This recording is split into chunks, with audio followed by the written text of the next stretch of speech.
Hi, how are ya? Jibber jabber, jibber jabber. Frog riding a crane, holding a katana. Be happy, make art with purpose, a feeling. I want a smell. Man, honestly, I want to be a cowboy so bad, you know? Like, I'm gonna miss the smell of shit. Humans want to put people in boxes. It's fucking trippy. Look good, feel good, play good.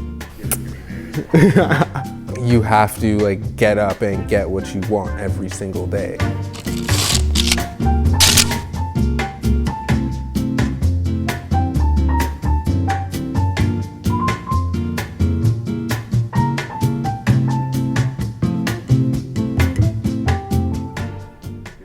Hey, my name is Silvano Ferreira, and I'm a multimedia creator here in Toronto. I'm also the lead mind at Nowhere Noble, and that is the project we are here to talk about today.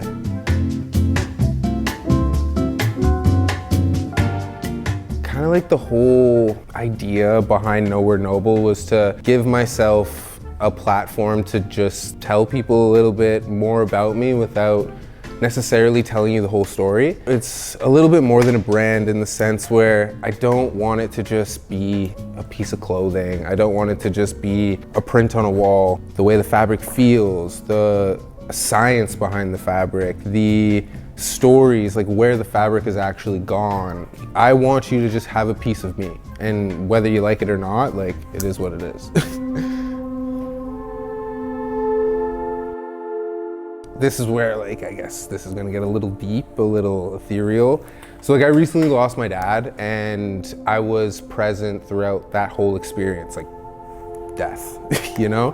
It's a little bit, it's not as scary as everyone thinks it is, but it's definitely, there's a lot of unknowns. And like, even me, like, it was my pops, you know? Like, it sucks that he's not here, but like, almost every ring that I wear is like a part of him. Like, we have the same first name, so I wear him absolutely every day. And I started to think, like, where's all this emotion going? What am I observing and not being able to translate? And then I just, one day, like, I bought an iPad, I bought the pencil, and I was like, you know what, like, I just want to start drawing. I'm just gonna do this, and like, whatever. If it pops, it pops. And the Red Lady series started out as like me thinking about like all the women in my life, and like, how something as like dark as death like actually like pushes them to like shine more and pushes them to a completely other level to make up for like the masculine self, that masculine self being me. Like,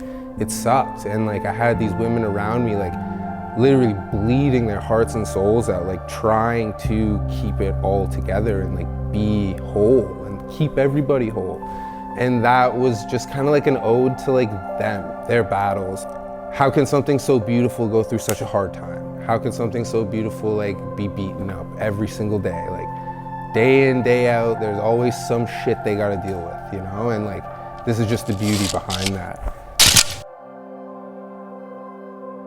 And then rolling into shit luck is like, we're so far into society. There's almost like a common cure for absolutely anything, and like cancer studies have been going on for ages, yet like we still don't have a cure for cancer. And it's like, you roll the dice, you know? If you get it bad enough, like, you're not gonna beat it, but you gotta make your last days count. So shit luck is just, it's still luck. You still have an opportunity to like make it whatever you want. So that's why each garment is the exact same. It's the exact same stencil I used. I used a bleach stencil for it. And the drips are all just connecting you to like a common theme. So everything looks different, but we're really all the same. We all go through the ups and downs. We all go through bad luck, good luck, mediocre luck, whatever. At the end of the day, it's still luck. Just be lucky that you can experience that shit, you know?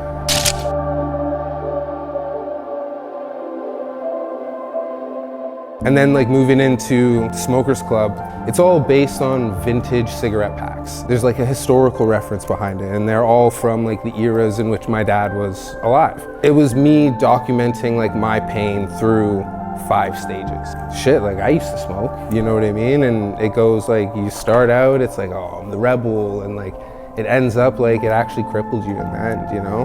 And this is the first time I'm actually sharing this story because I don't really think anybody gives a shit. If you feel it through the art or if you feel any type of way, like that's what I want you to feel. I don't want you to take my story and interpret my art with it. I want you to feel your own self with whatever you get from me.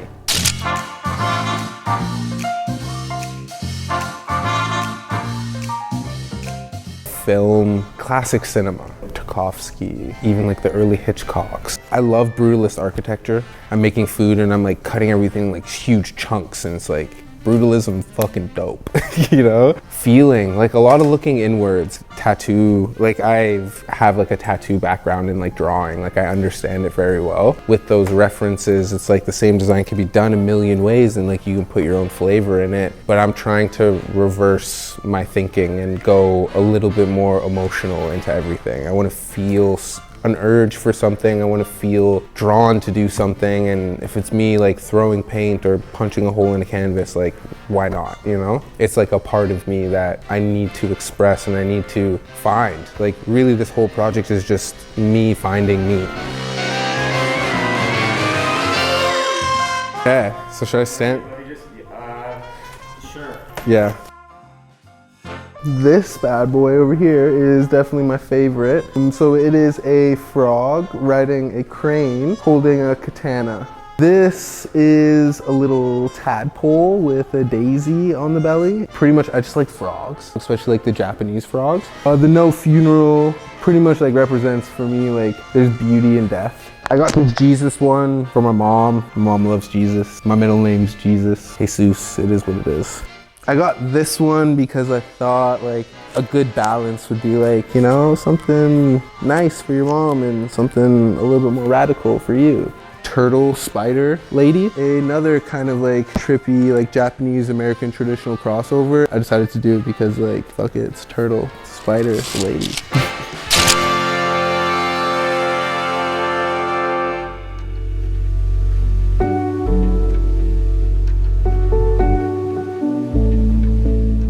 The dude's got a billboard, the dude's doing this. It's like, oh yeah, like I've got all these photos on Instagram, people like taking photos of me and like they think that I'm gonna be pretentious. It's actually happened. Like I've met someone and they were like, I thought you were gonna be an asshole. I thought you were gonna be a true dickhead. And then you meet me and I'm like, not that in the slightest. And it's those moments that like always catch me off guard. They always like kind of piss me off. But at the end of the day, it's like, it's what humans do. Humans want to put people in boxes and they want to be able to categorize somebody. It doesn't matter what I do. Like I've got dreads. It's like they want weed from me. You know, it's like that guy's gotta have the weed. And it's like, no, buddy, I don't. You know? I grew up as a kid who didn't really fit into any color category, that like sat in the middle of everything. Very strong Caribbean roots.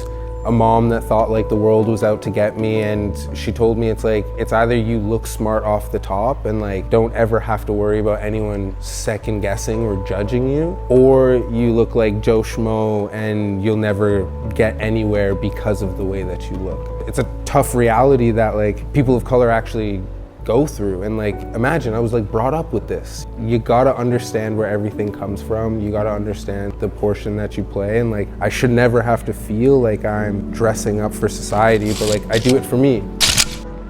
Look good, feel good, play good. That's like a motto that's always stuck with me throughout like the many versions of myself. It's like art without story is pointless. Fashion without understanding the reference is just covering your body, it's just keeping you warm. This right here, like these pearl snaps, like literally it was like what the cowboys used to wear to like dress up and look good with their big ass buckles and their like cowboy boots. To understand the cut, to understand the smaller things that make this like beautiful garment is really like what I believe fashion is and like what it means to me. All of these rings, minus this guy here, are my dad's. So this is the one that pretty much like his father gave to him and then he passed it down to me. This is like the ring for Silvano. I'm the 6th or 7th Silvano. This was one that like my mom bought him and he like always kept on him. And this was one that he had from when he was like 18, 19. And I've always stole it as a kid and now it's like mine. My love for fashion, like that came from him. He built his own machine, used to make his own clothes, used to tailor his own stuff, but life hit him and he couldn't follow his passions. And it's like, you know what? I have an example in front of me, and I have this like ghost on my shoulder being like, yo, go, just push, just go, keep going, fuck it. If the numbers are low, the numbers are low. If the numbers are high, celebrate. Even if they're low, celebrate harder, because like you're doing something that not everybody has the balls to do, you know?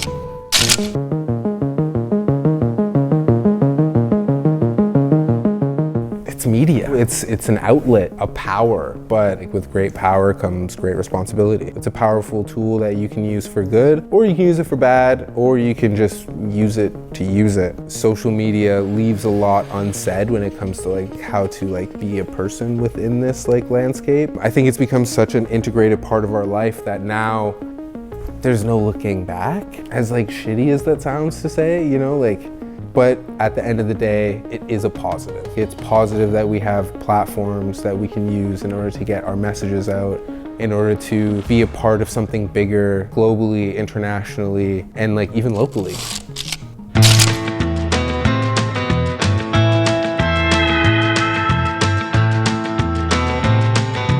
The first leg of the trip, we were in Vancouver. We were doing some work. We were, you know, it was like city life. And then we took off to the interior, and then we started to slow down. I started to leave my phone alone, like stopped documenting things, and just like really started to understand and live it. From the time we went to Kamloops, and when we ended up back in Vancouver, we drove 3,000 kilometers all the way to the edge of British Columbia and then back to Van. I grew up always wanting to like go to the city. I'm gonna be a city guy. Like growing up in Oakville, like sleepy town, taking the GO trains here and spending the whole day being like, I need answers. This is the place where I'm gonna find it. And then go on this like super long trip in BC and see some untouched places in the world, ride a couple horses, and I'm like, oh, what the hell was I thinking? I did a lot of stuff that like I never thought I would be able to do. There was one morning walking down to the horse pen because I was asked to like let them out for the day, right? And I started shoveling shit just by myself, and then I started walking up the hill, and I started thinking to myself, I'm like, I'm going back to Toronto, and the one thing I'm thinking about right now is I'm gonna miss the smell of shit. I'm gonna miss the smell of like horse shit in the morning. It's so fucked up to me. The best, worst, craziest spot that we went to was this place called Bamfield. Bamfield is a 4-hour drive on a logging road that if isn't graded a couple days before, like you're barely cracking over 30 kilometers an hour. Get a dinghy, go across this canal, and we take this ATV, go to the other side of the island, end up on this like untouched beach, and see a sunset that like literally like blew my mind. I tried to bring back certain mementos. We found a hops tree. I brought back some hops and I'm drying it out. There was cedar dust everywhere from logging, so we ended up getting red and white cedar, and like those little things are going to be things that I'm going to start to implement into what I believe fashion is, and it should be this total package. I don't want you to go into a store and just be like, oh, it's just another piece of cloth. Like, I want you to be like, what the hell is this? Like, I feel something, I smell something. That's what BC did for me. That's what that road trip did for me. And it told me that like, you know what, like stop caring, just be happy, make art, do something that's like positive and potent for you, and you'll be happy the rest of your life, yo.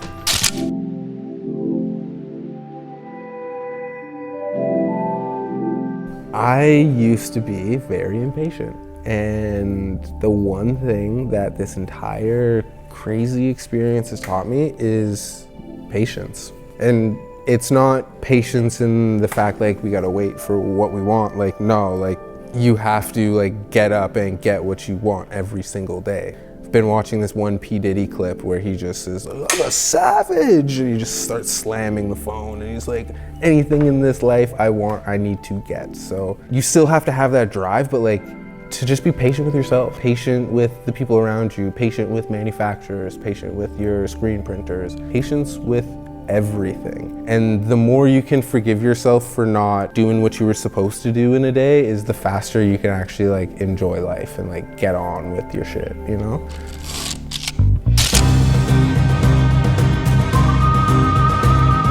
I'm gonna get back to my design roots. Definitely cut and sew. I'm gonna keep drawing. I kind of want to move away from digital stuff and start doing like a lot more painting, especially on larger canvas. But really and truly, like, I would love to get a wall. I'm still gonna have all my prints, like digitals and whatever, but there's gonna be a little bit more focus on once things are out, done, and completely sold out, those things will die. Those things will never be seen again. But yeah, definitely, like, I want you guys to be like on the journey. So like even me opening up, doing more of these, showing you guys online, that's what I want to do. And Nowhere Noble is going to be an encapsule of a lot of things. So you're going to get art, you're going to get smells, you're going to get paintings, you're going to get knickknacks you didn't even think you needed, but like all have like a very good contained story. If you're down to listen or you're down to feel your own story with them, like hop on the wave.